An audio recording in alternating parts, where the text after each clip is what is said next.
नमस्कार, SBT news में आपका स्वागत है। पेश है 22 दिसंबर शुक्रवार दोपहर 3:15 बजे राजस्थान की 15 बड़ी खबरें। इस न्यूज बुलेटिन के प्रायोजक हैं विनी केक एंड मोर। सबसे पहले एक नजर डालते हैं आज की हेडलाइंस पर। भजनलाल मंत्रिमंडल के गठन की कवायद तेज, स्कूलों में कल से छुट्टियां होंगी शुरू। सीएम योगी ने की पीएम के अयोध्या दौरे की तैयारियों की समीक्षा। कॉमर्शियल गैस की कीमतों में राहत, तेल गैस कंपनियों ने 39 रुपए किए कम। और राजस्थान के संगमरमर से तैयार वेदी पर विराजमान होंगे रामलला। और अब खबरें विस्तार से। राजस्थान के सीएम भजनलाल शर्मा के दिल्ली से लौटते ही मंत्रिमंडल के गठन की कवायद तेज हो गई है। माना जा रहा है कि सीएम को दिल्ली से हरी झंडी मिल गई है। 1-2 दिन में मंत्रिमंडल का गठन होने की संभावना है। चर्चा है कि पहले चरण में 10 कैबिनेट मंत्री और 5 राज्य मंत्री बनाए जाएंगे। पहले चरण में नए चेहरों को मौका मिलेगा। लोकसभा चुनाव को ध्यान में रखकर नए चेहरों को मंत्री बनाया जाएगा। जातिगत और क्षेत्रीय समीकरणों को पूरा ध्यान रखा जाएगा। लेकिन सियासी जानकारों का कहना है कि मंत्रिमंडल में केंद्रीय मंत्री गजेंद्र सिंह शेखावत और पूर्व सीएम वसुंधरा राजे को कितनी अहमियत मिलती है, ये देखना होगा। फिलहाल जो संकेत मिल रहे हैं उससे साफ है कि शेखावत और वसुंधरा राजे को ज्यादा अहमियत नहीं मिलेगी। राजस्थान माध्यमिक शिक्षा बोर्ड ने राज्य के स्कूलों में शीतकालीन अवकाश शुरू करने की घोषणा की है। राजस्थान माध्यमिक शिक्षा बोर्ड के आधार पर राजस्थान स्कूलों में शीतकालीन छुट्टियां 24 दिसंबर से शुरू होंगी। ये छुट्टियां 5 जनवरी 2024 तक रहेंगी, यानी कि 13 दिन तक स्कूलों में अवकाश रहेगा। प्रधानमंत्री नरेंद्र मोदी की 30 दिसंबर को अयोध्या यात्रा से पहले उत्तर प्रदेश के मुख्यमंत्री योगी आदित्यनाथ ने गुरुवार को शहर में चल रहे विभिन्न विकास कार्यों की समीक्षा की। उन्होंने प्रशासन को किसी भी समस्या से बचने के लिए होटलों की सभी अग्रिम बुकिंग रद्द करने का निर्देश दिया, क्योंकि 22 जनवरी को राम मंदिर में भगवान रामलला के प्राण प्रतिष्ठा समारोह के लिए बड़ी संख्या में विशेष आमंत्रित लोग आ रहे हैं। उन्होंने कहा कि श्री राम जन्मभूमि मंदिर में प्राण प्रतिष्ठा से बहुप्रतीक्षित आयोजन से पहले आगामी 30 दिसंबर को प्रधानमंत्री का अयोध्या आगमन होना है। प्रधानमंत्री का ये दौरा अयोध्या को हजारों करोड़ की परियोजनाओं का उपहार देने वाला होगा। तेल गैस कंपनियों ने आज कमर्शियल गैस की कीमतों में रिव्यू करते हुए बदलाव किया है। कंपनियों ने आज कमर्शियल गैस सिलेंडर की कीमतों में 39 रुपए की कमी की है। हालांकि घरेलू उपयोग के सिलेंडरों की कीमतों में अब भी कोई बदलाव नहीं किया गया है। एलपीजी डिस्ट्रीब्यूटर्स एसोसिएशन राजस्थान के प्रदेश अध्यक्ष दीपक गहलोत ने बताया कि इस बदलाव के बाद आज से जयपुर में 19 किलोग्राम का कमर्शियल उपयोग का सिलेंडर 1819 रुपए के स्थान पर 1780 रुपए में मिलेगा। श्री राम जन्मभूमि अयोध्या में बन रहे भव्य मंदिर के गर्भगृह में रामलला प्रदेश के मकराना में निकलने वाले संगमरमर से तैयार वेदी पर विराजमान होंगी। ये वेदी 3 फीट 4.5 इंच ऊंचाई, 6.4 बाय 8.1 फीट चौड़ाई की होगी, जो बनकर तैयार हो गई है। ये राजस्थान के लिए सौभाग्य की बात रही कि सर्वाधिक तपने वाले प्रदेश के सबसे शीतल पत्थर से वेदी तैयार करने वाले कुशल कारीगर भी यहीं से गए हैं। इस पत्थर को मकराना से निकाला गया है, जिसे घड़ाई के बाद वेदी पर जड़ा गया है। संगमरमर से तैयार हुई इस वेदी पर रामलला 22 जनवरी को प्राण प्रतिष्ठा के बाद विराजमान हो जाएंगे। गोविंद गुरु जनजातीय विश्वविद्यालय के 5म दीक्षांत समारोह में शामिल होने के लिए शुक्रवार को राज्यपाल कलराज मिश्र शुक्रवार को बांसवाड़ा पहुंचे। वे समारोह में 11 पीएचडी उपाधि और 30 स्वर्ण पदक से प्रतिभाओं को सम्मानित करेंगे। राज्यपाल सुबह 11:30 बजे गुरु गोविंद जनजातीय विश्वविद्यालय पहुंचे। यहां उन्हें गार्ड ऑफ ऑनर दिया गया। इसके बाद उन्होंने कैंपस में पौधारोपण के साथ वनस्पति उद्यान व सभागार का लोकार्पण और शिलान्यास किया।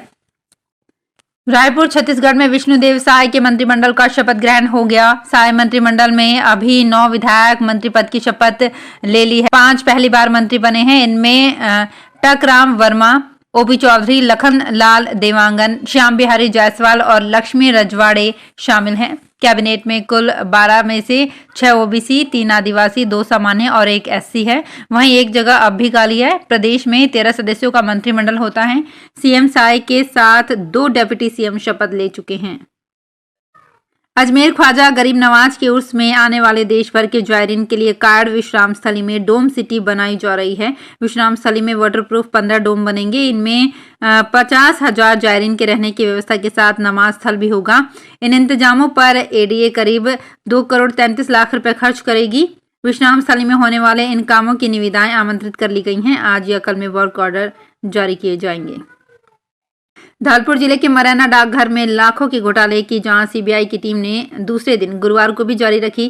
टीम ने मरैना डाकघर पहुंचकर उप डाकपाल से जानकारी ली। सूत्रों के अनुसार टीम ने यहां से कुछ दस्तावेज उठाए हैं। इससे पहले टीम बुधवार को भी मरैना और धौलपुर के प्रधान डाकघर में जांच कर चुकी है। गौरतलब है कि मरैना डाकघर में तैनात रहे उप डाकपाल भगवान दास राजपूत पर लाखों रुपए का घोटाला करने का आरोप है। बाड़मेर जिले में पारंपरिक कारीगरों और शिल्पकारों को पीएम विश्वकर्मा योजना नई पहचान दिलाएगी। 2 तरह के स्किल कार्यक्रम आयोजित कर विशेष ट्रेनिंग देकर कारीगरों को ट्रेन किया जाएगा। केंद्र सरकार द्वारा संचालित पीएम विश्वकर्मा योजना 5 साल की अवधि के लिए लागू की गई है। योजना से पारंपरिक कारीगरों और शिल्पकारों के परिवार लाभान्वित होंगे। ये योजना कारीगरों और शिल्पकारों के हुनर को नई पहचान दिलाएगी।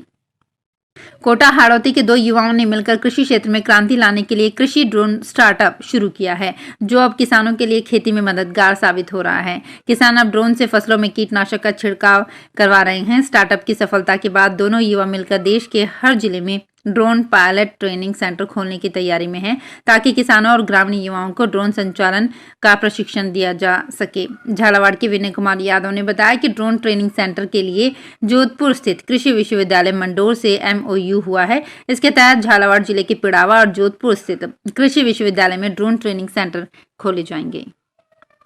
राजस्थान विश्वविद्यालय में छात्र छात्राओं की शिकायतों के सरल एवं प्रभावी तरीके से निपटाने के लिए लोकपाल नियुक्त किया गया है। लोकपाल के पद पर प्रोफेसर पीके कोटिया और प्रोफेसर हर्ष द्विवेदी को नियुक्त किया गया है। दोनों की नियुक्ति 3 साल की अवधि के लिए या 70 साल की आयु प्राप्त होने या फिर आगामी आदेश तक इनमें जो भी पहले हो के लिए की है। मथुरा स्टेशन पर नॉन इंटरलॉकिंग कार्य किया जा रहा है, जिसके चलते रेल प्रशासन ने कोटा होकर जाने वाली गोल्डन टेम्पल एक्सप्रेस समेत 4 जोड़ी ट्रेनों के रूट में बदलाव किया है।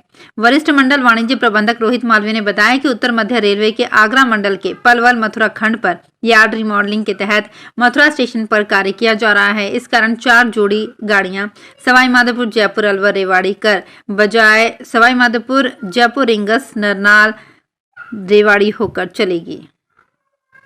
बारां जिले में आमजन के लिए अब आटा गीला होता नजर आ रहा है, जहां वर्तमान में खुदरा बाजार गेहूं का आटा 32 रुपए किलो से लेकर 42 रुपए प्रति किलो तक बिक रहा है। वहीं खुदरा बाजार में मशीन क्लीन गेहूं 3200 रुपए प्रति क्विंटल से ऊपर तक के भाव में बिक रहा है। कॉटेक्स गेहूं के भाव भी 34 रुपए प्रति क्विंटल को पार कर गए हैं। बढ़ते भाव और आगामी स्थिति को देखते हुए गेहूं की नई फसल आने तक अब गेहूं के भाव में गिरावट नजर नहीं आ रही है। हरियाणा के पूर्व मुख्यमंत्री चौधरी भजनलाल के पौत्र और आदमपुर से बीजेपी विधायक भव्य बिश्नोई राजस्थान के आईएएस अधिकारी परी बिश्नोई के साथ आज शुक्रवार को विवाह के बंधन में बंधेंगे। इस डेस्टिनेशन वेडिंग में शामिल होने के लिए लाखों लोगों को निमंत्रण भेजा गया है। ऐसे में लेक सिटी में शुक्रवार को ग्रैंड वेडिंग का आयोजन होने जा रहा है। उदयपुर में शादी के बाद पहला रिसेप्शन पुष्कर में 24 दिसंबर को होगा। इसके बाद हिसार जिले के आदमपुर में 26 दिसंबर को रिसेप्शन होगा। तो फिलहाल इस बुलेटिन में इतना ही, फिर हाजिर होंगे कुछ और बड़ी खबरों के साथ। अगर आप भी अपने आसपास की छोटी बड़ी और महत्वपूर्ण खबरों से अपडेट रहना चाहते हैं तो सब्सक्राइब कीजिए हमारे चैनल एसपीटी न्यूज को और प्रेस कीजिए बेल आइकन पर।